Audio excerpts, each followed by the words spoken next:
Sure. I'm the captain now. Hey, what's up guys, it's Cap from the Monkey Misplaced channel, and today I'll be profiling an Alden deck profile. I am coming out from a little bit of a sickness, so I do apologize if I sniffle or maybe like clear my throat, but I'll just try to make this as concise as I can. But we're just going to start off with the ride line. We're playing the Alden starter just because he looks cool, I like him. And we're playing the Blaster ride line. I tried the Alden ride line, it wasn't very consistent. I maybe had a bad build, but I've noticed that this has just been more consistent with me. You do have to take 1 damage for Blaster Dark. In case you don't know, when you ride up top of him with Blaster Dark, you get to look at the top card if it's a unit, call it as rest. And him, once per turn, counterblast 1, retire a unit, and he gets an extra drive check. You do have to take early damage, which could be really bad, but honestly, you need to see a lot of pieces. And like I said, the other one hasn't been really consistent with me. We do play 2 orders, as you'll see, Chalice and the Blitz PG, but we are now playing with the 50 card rule, so honestly, the chances of hitting it are very slim. If you don't like the ride line, you can obviously supplement it whatever you want. But obviously, we are playing the Riz Lord himself. Finally, he's here, Alden. Just gonna read his effect really quick. Once per turn on V, counterblast 1 and soul blast 1. You can choose up to 1 grade 3 or less unit from your hand and call it to rear. If you call the card, draw 2 cards. So it's kind of like old Alden, but just better because it could be any unit. And as long as you call something, you get to draw 2 cards. It's also just a counterblast and a soul blast, not a counterblast 2. We do have a counter charger, but it's just nice that this only counts as 1 CB. And then he allows us the multi-attack by on V when his unit attacks. If you have 3 or more grades with different rear guards with different grades, you can soul blast another card, choose 1 of your rear guards, return it to your hand, then choose up to 2 cards with the total sum of their grades being less than or equal to the original grade of the card, return to your hand, and then call them to your rear in the same column.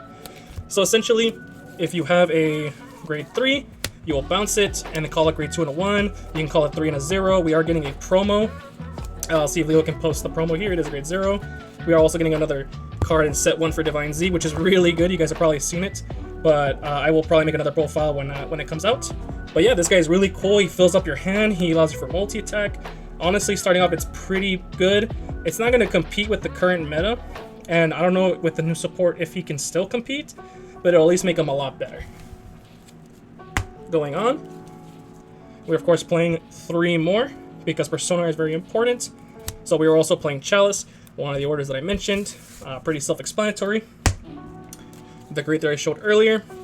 4, Clear Skies Dragon. He's really cool. As long as Alden is your Vanguard, he gets boost, and then after the battle, he boosts a unit. You can throw that unit into your soul and give your Alden +10, and that's really cool because he's always going to be behind a unit, and you will just bounce this with Alden to call 2 cards. It can be any 2 cards you want, but I will show you the 2 later that truly matter with his ability. And of course, had to play at least the 1. Is this good? Probably not, but it's Alden. I'm just gonna have some fun with it. I don't care if I win or lose. If I can call this, draw 2 from Alden's ability, and then call this and draw 2 from this Alden's ability, by God, I will fucking do it and no one's gonna stop me. Moving on to grade 2s. This guy, Ermac, he's one of the units you will more than likely call with Alden, sorry. He's very simple. When he's placed by an ability, he will just get +15. He gets +5 if you just call him, but that honestly doesn't matter. You're going to call him with Alden. So he becomes a 25k base, 35 with Persona Ride. Pretty big unit. At first, I thought he was not going to be that good, but numbers are a little hard to hit. So this guy just kind of helps with that. We are, of course, playing 2 Cabris. Counterblast 1, Soul Blast 1. Look at the top 3 cards. Call a grade 2 or less, and if it's not a grade 2 or less, add it to your hand. The new grade 1 we're getting in Divine Z automatically replaces this, so if you do not have Cabris, do not worry, change this for anything. I have the 2, so I'm playing them for now until we get Divine Z. Then we are playing 2 Drilling Angel, because as you notice, Soul is kind of an issue. This guy gives you Soul and potentially gets you another rear guard. Not much to say about Drilling Angel, pretty cool. And then the 1 Maple.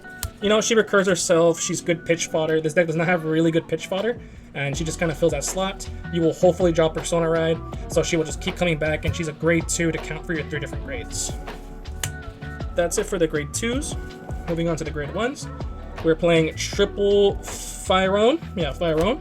She is your counter charger. When she's placed, she will also get +2, whether it's by ability or just by yourself.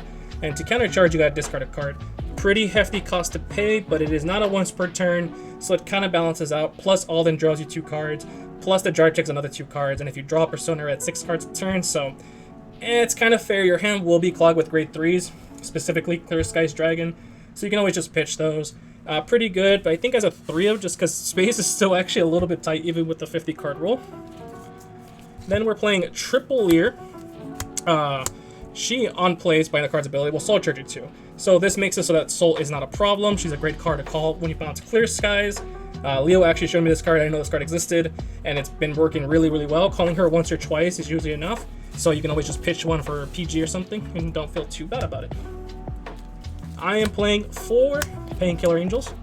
So since we have an excess of Soul, a lot of the times Soul Blasting for her is not as hurtful as it was before. I was originally going to cut her when the 50 card rule wasn't into play, but now that it is, I think she still deserves a good slot. You can always just cut it if you like, but I like as much card draw as I can. I'm a greedy little goblin after all. We are playing 2 Tolpas. He is the right lane cycler. He gets more shield when you call him, or you can, if you call him during normal, put 2 from the right lane back into the right deck. Call a unit. If you call it in a battle, the unit will come in as rest. You never want to do that. I only ever use him as shield value. I've never used him to call a card, but it could come in clutch just in case. And then of course, PGs, one being the Blitz. If you don't have it, don't feel too bad. If anything, you could play 4 normal ones because I am playing the Blaster right line, so you can make the argument you would prefer the 4th, but I just like this because I have it now, and I'm going to use it. Moving on to the triggers. I'm playing the Kiter OT because your units will be standing, so I think getting the extra drive checks is nice. I've yet to hit it, but that's usually because I draw it.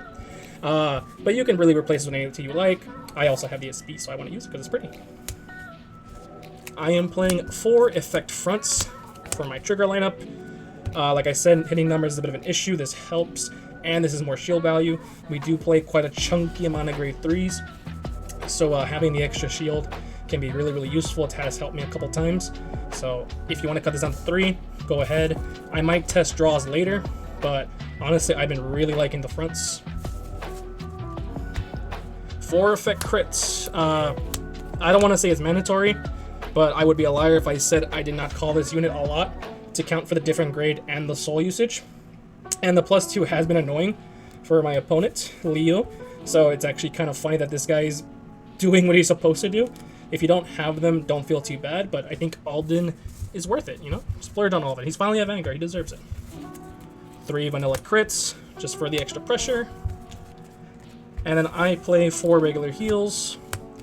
I just like the constant 15k shield, like I said, because you do draw a lot, so you will draw the heals. So having the effect heals feels kind of bad if you can always switch in for your meta. But I would say keep your hopes low because you will more likely draw into them, and they are just like a 10k shield, and that feels pretty bad. I like having the consistent 15k, but always play to your locals meta. But yeah, that's Alden. I've been having a lot of fun with them. Let me know what you guys play. I know my deck list might be a little weird with like the ratios and stuff, but that's mostly because of Alden's different grade requirements. And you can honestly play, he's like an upgraded Graham Grace combined with Bastion. So I'm just testing a lot with him, what feels good. I don't have Sargis, I believe is his name. Leo can post a picture here. I would play him, but he is like a $30 card, I believe, at the time of recording. And even though I feel like Alden is totally worth it, I don't feel like spending $120 on that card. If he ever becomes reprinted, maybe I'll add it in, but maybe by that point, he'll be irrelevant and there'll be another card.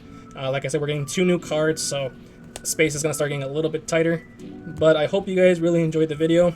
I apologize for sounding a little bit sick. I'll see you guys in the next one.